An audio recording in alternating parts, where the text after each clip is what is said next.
Amitabha Buddha. Hello everyone. So this video will be the last video in the 3 Poisons series. And in the previous videos, we look at the mental defilement of greed and anger. So in this video, we'll explore the mental defilement of ignorance.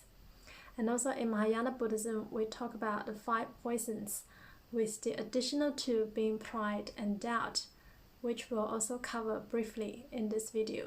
We mentioned before, the mental defilement of ignorance is really the root cause of all the other mental defilements, whether it being greed, anger, or pride and doubt. So because we are ignorant of the truth of life, we are ignorant of the impermanence of life, that's why it gives rise to attachment. We like to grab hold of things that are actually impermanent in nature. And because we are ignorant of karma, so we have greed, we think we can just do whatever we want, indulge in desires, there are no consequences in our actions. So we commit bad deeds and bad actions, which generate a lot of negative karma. And then we also complain, why does this happen to us? And this is also again due to ignorance. If one understands karma, then one should probably not complain so much when one encounters unfavorable situations. Know that it must be something we have done in the past that have caused the situation on us. So we in fact actually create our own reality. We in fact somehow inflicted such situations on us. And in fact, the process of reincarnation really started from us being ignorant in the first place. If we look at the Buddhist wheel of life in the outer circle, it talks about the 12 dependent links of origination, which I'll do another video about that. And the first is really ignorance. It's because of our ignorance from time immemorial, so it started the process of reincarnation. So know that the process of reincarnation is also created by the mind, and the root cause of this is ignorance. And the other mental defilement, pride. Pride again is also caused by ignorance. The ignorance of the separation of the self. One thinks that one is separate from the others. Hence, it gives rise to this ego identity, to this individual self, the separate self, which could give rise to pride. We think we're better than others. So this kind of pride really is a thought of ignorance. And even for spiritual practitioners, this could be dangerous, and it will definitely act as an obstacle on our path towards awakening. Some people think they become enlightened and all this, they were like, oh, I'm enlightened, everybody look at me, follow me, right? So this is another thought of ignorance. True enlightened beings will never say such things. Why is that? Because the enlightenment means no attachment to the self, non-self. If one doesn't even have the attachment to the identity of the self, this separate self, the egoistic self, has completely died, then one will not even think, I become enlightened. This I don't exist anymore. One absolutely has no attachment, including non-attachment to the state of enlightenment. In the Diamond Sutra, the Buddha talks about this really well. If an arahant were to think I have attained the path of an arahant, then he would be clinging to the self, others, sentient beings, and longevity. A real arahant will not consider himself as an arahant. A real bodhisattva will not consider himself or herself as a bodhisattva. A real Buddha will not consider himself as a real Buddha. So the language used by the Buddha is simply a way of convenience. So one must not have the thought of pride. Even a little bit of thought of pride can be dangerous on our path towards awakening. So even when I'm here sharing, I actually don't know anything, right? I'm not a teacher, I'm just a student, a beginner on this path, and I will always be a beginner on the path. And I'm also here to learn with all of you.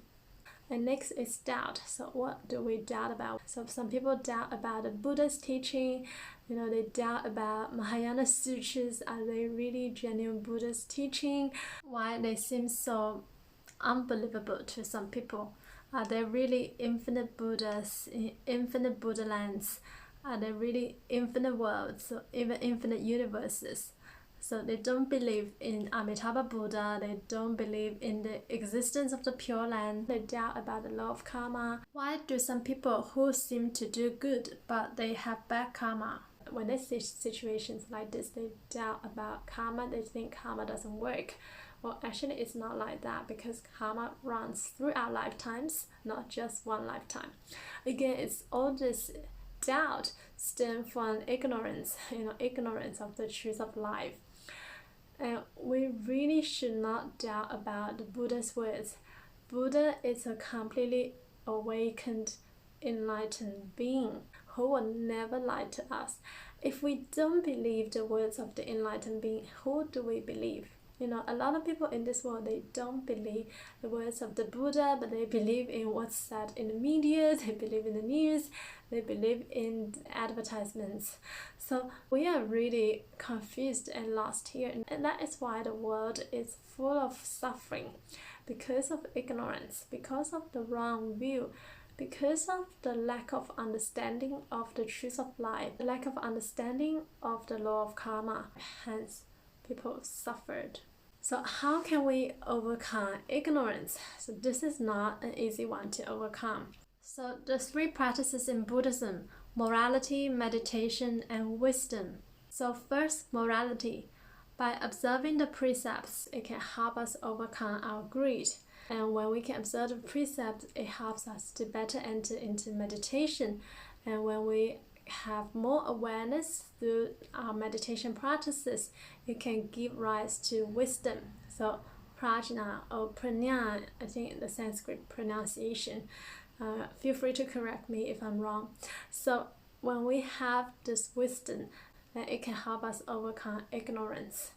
And when I say wisdom, I don't really mean the worldly conventional wisdom that people think like sort of intelligence. Whereas the wisdom here is really the wisdom of emptiness, shunyata. It's the ability to perceive reality as it is, to perceive everything as it is, with no attachment, no separation. One understands the natural law of karma, and one understands the impermanence of all phenomena. So this is the true wisdom we talk about here.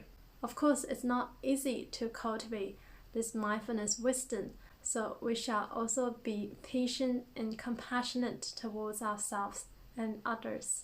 So when it comes to meditation, and for Nianfo practitioners, again, to practice Nianfo, to recite the name of Amitabha Buddha repeatedly, to help us be in a meditative state, to help us filter all these thoughts of ignorance, all the thoughts of mental defilements, all these poisons.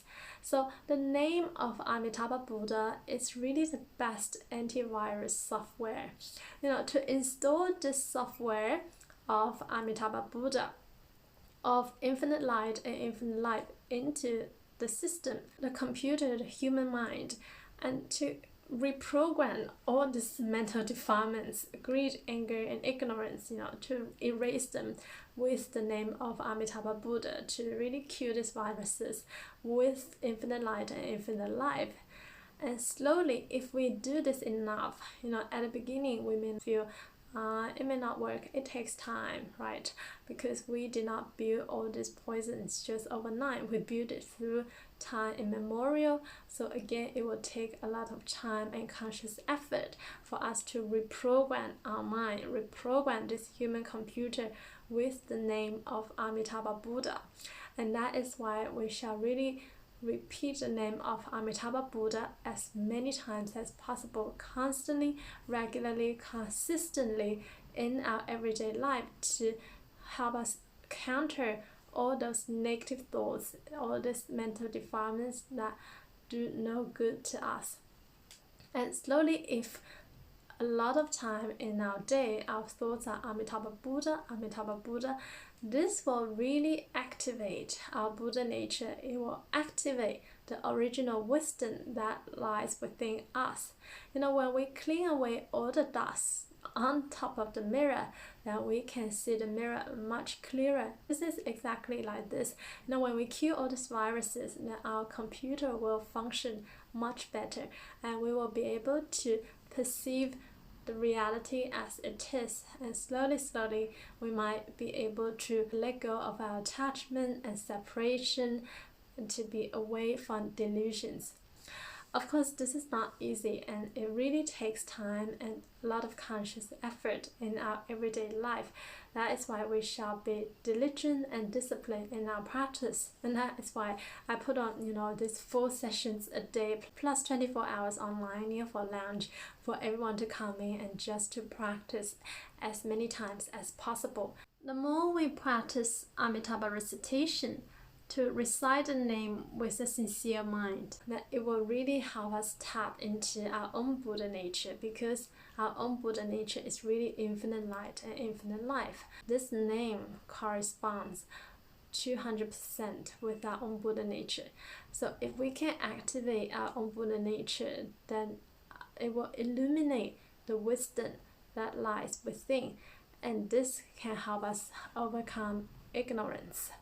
Of course, it's not easy to extinguish all the mental defilements completely, like we've discussed before, and that is why Amitabha Buddha has infinite compassion, that he created the Pure Land for us. So we shall really practice Amitabha recitation and seek rebirth to the Pure Land first. When we arrive in the Pure Land, it will help us to realize enlightenment much sooner, and will realize the emptiness of the mind and obtain samadhi, and will definitely extinguish all these poisons. So may we all obtain rebirth to the land of ultimate bliss, and to liberate from all sufferings in life. Namo Amitabha Buddha. Namo Amituofo.